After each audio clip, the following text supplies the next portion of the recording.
Kamu pikir kamu gak akan pernah berubah pikiran?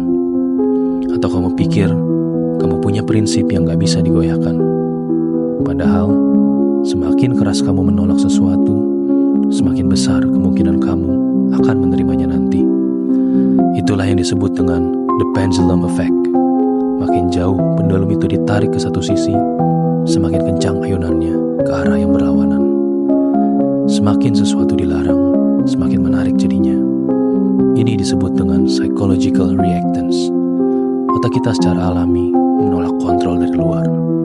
Semakin keras seseorang atau sesuatu mencoba mengatur kita, semakin besar keinginan kita buat melawan.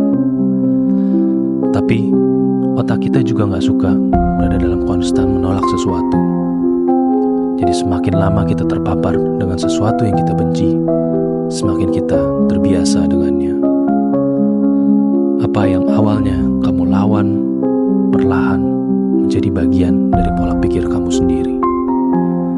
Makin keras seseorang menolak sesuatu, semakin rentan mereka untuk berubah. Inilah yang dipahami oleh orang-orang yang ingin mempengaruhi opini publik. Mereka gak perlu langsung bikin kamu setuju. Mereka cuma butuh kamu memperhatikan, lalu menolak. Karena dalam proses penolakan itu, ide mereka mulai tertanam di kepala kamu.